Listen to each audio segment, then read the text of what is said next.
Привіт, друзі! Ми Світлана і Андрій, і ми раді вітати вас на нашому каналі.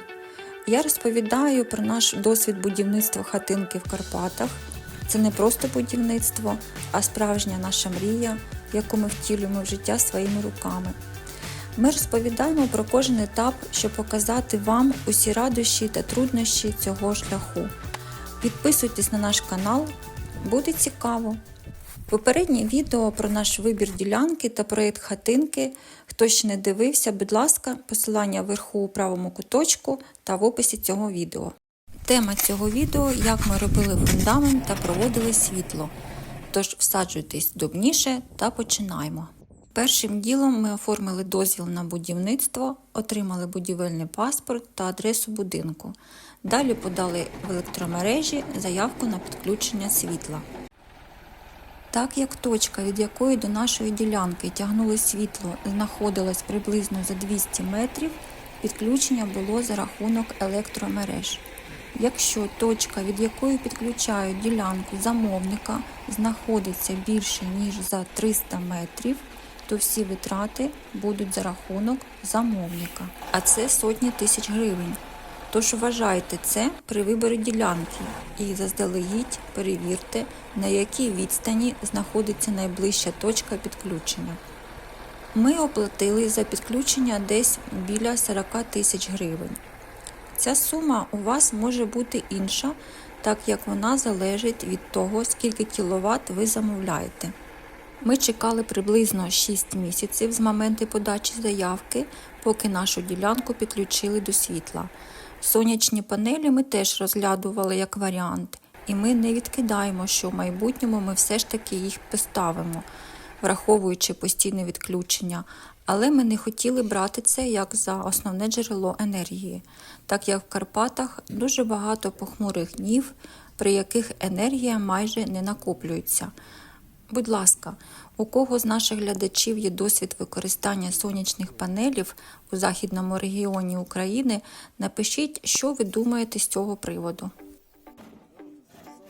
Також ми одразу замовили лічильник день-ніч, металевий електричний щиток, необхідні автомати, розетки, які ми тимчасово встановили в щиток, і обов'язково захист від блискавки, тобто встановлення контуру заземлення, на що ми додатково витратили приблизно 8 тисяч. Тож на підключення електроенергії у нас пішло взагалі 50 тисяч гривень.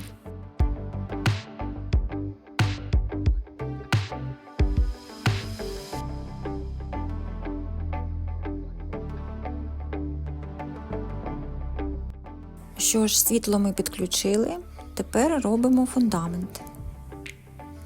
А так склалося, що в Україні не дуже розвито каркасне будівництво. Наприклад, в нашому селі ми перші, хто робили каркасний будинок і такий фундамент.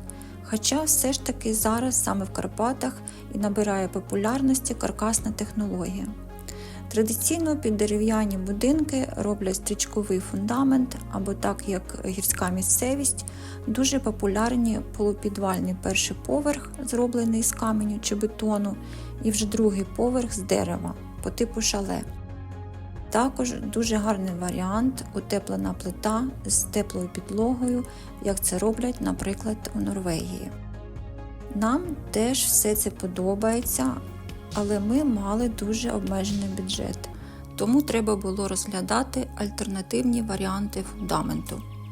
Також на наш вибір фундаменту вплинула відсутність дороги і води на ділянці. Ми шукали простий, швидкий і дешевий фундамент. Тож ми зупинились на фундаментних опорах, які потім обв'язуються брусом. Я думаю, наш досвід стане вам у нагоді.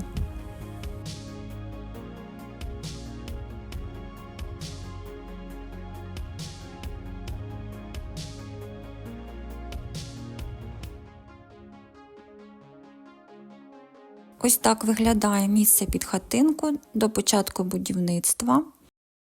Так як схил на ділянці досить суттєвий, ми вирішили трохи вирівняти землю, що дуже полегшило нам роботу у подальшому монтуванні стовпів. І навіть після рівняння землі схил залишився досить суттєвий, але це має позитивний вплив при відведенні води від будинку під час опадів.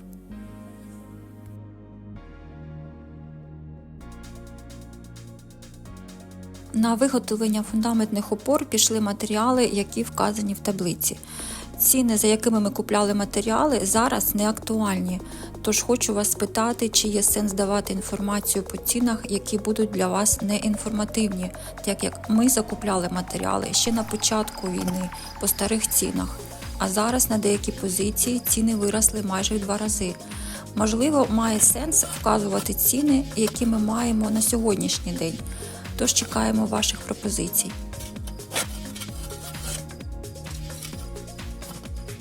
Розмір будинку 6х4, всього ми зробили 16 стовпів з шагом 2 метри.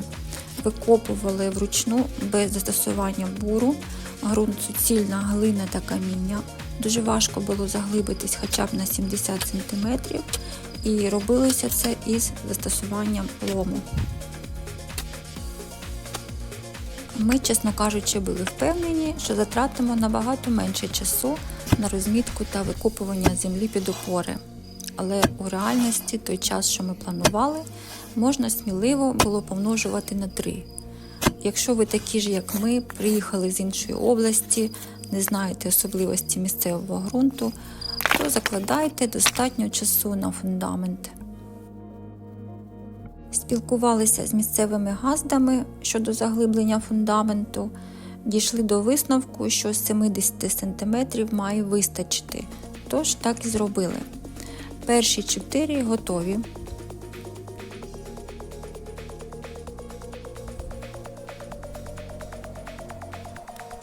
Зараз Андрій підготовлює армування опор, використовує арматуру 10 та стальний дріт.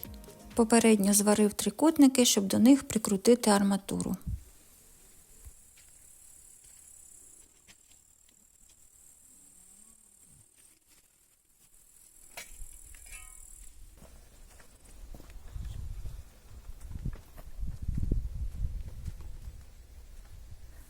Далі до вашої уваги процес підготовки суміші.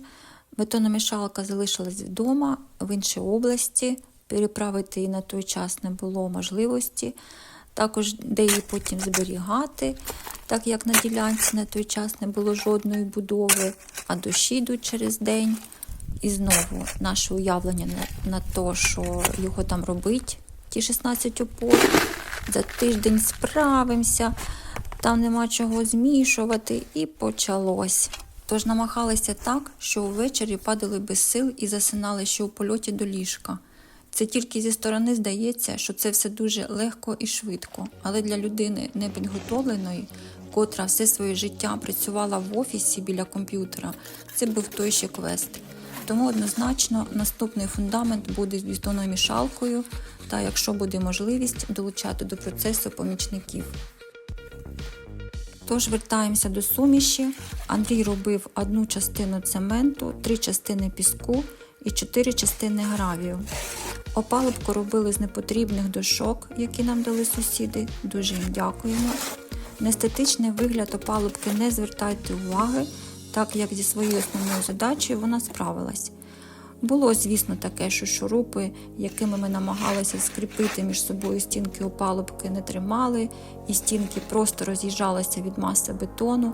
Ми почали обматувати ниткою, щоб хоч якось їх стримати. Отвір між землею і опалубкою намагались закрити камінням. Отож, не судіть строго, робили з того, що було. Висоту опор знаходили за допомогою гідрорівня.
Поки Андрій змішує суміш, заливає опори, я тим часом носила пісок, гравій та воду.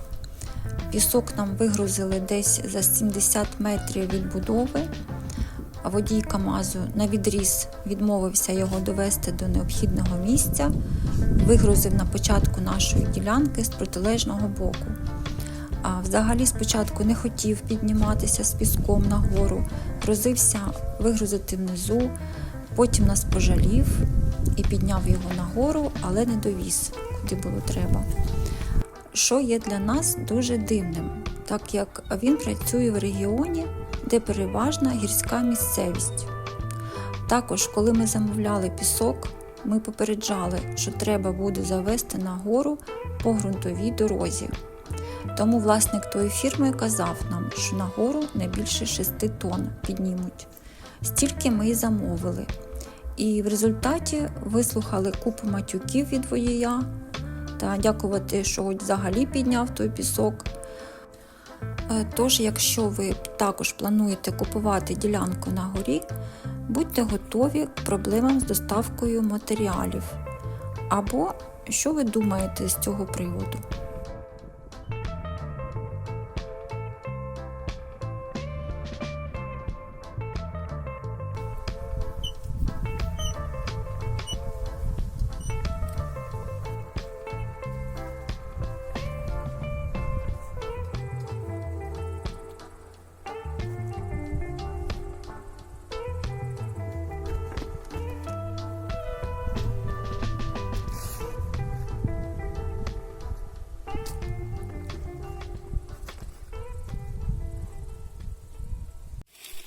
Знайомтесь, це Батік, сусідський пес, він наш друг, якого ми дуже любимо, він нам дуже допомагає, підтримує моральний дух, тож інколи в наших відео ви будете з ним зустрічатись.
Дорога за водою теж приблизно 70 метрів, тільки в інший бік, біля лісу, отож вперед.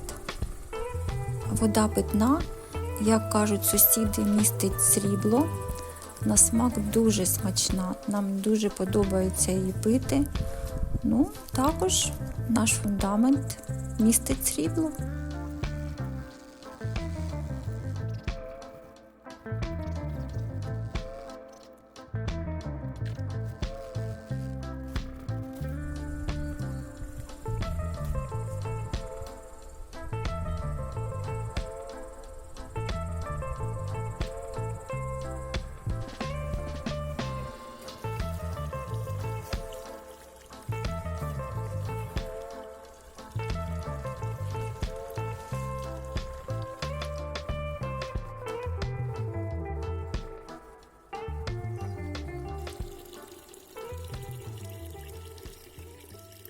Не передати словами, що ти відчуваєш, поки набираєш у воду. Запах хвої, свіжості, спів пташок. Така краса навкруги. Релакс повний. Всю втому як рукою знімає. На душі спокійно і ти просто насолоджуєшся миттю.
Дякую нашим підписникам за теплі слова і підтримку. Хочу відповісти на деякі ваші запитання стосовно ціни на ділянку, місце розположення і на якому сайті, окрім OLX, шукати землю та як проходила купівля ділянки через ріелторів або самотужки. Нашу землю ми знайшли через сайт Дій Мрія, хоча багато земель ми також знаходили і виїжджали дивитись через сайт OLX, купували землю самотужки без допомоги ріелторів. Стосовно ціни на ділянку, знову ж таки, ми купляли свою землю до війни, зараз ціни трохи підросли, тож вона вже не актуальна. Всі ціни є в оголошеннях, це не є якась таємниця. Головне, вам треба визначитись, в якому районі Карпат ви хочете жити. Ми обирали свою ділянку без поспіху. Ми шукали землю в конкретному районі, куди ми часто приїжджали на відпочинок та лікування на протязі 6 років. І нам просто прийшла в голову думка, а з чого б нам тут не жити. Тож знайшли, купили, планували будуватись. І тут почалась війна, що спонукало нас прискоритись з будівництвом, так як вже питання стоїть не тільки в свіжому повітрі, а у безпеці родини.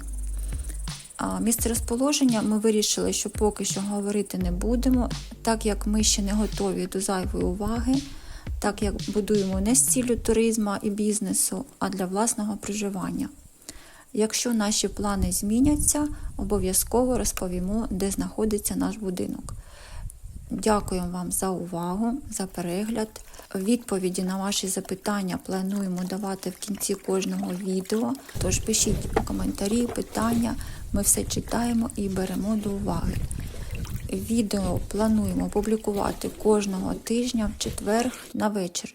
Якщо на то буде Божа воля і здоров'я. Ще раз дякую за увагу. До зустрічі у наступних відео. Всім миру та добра.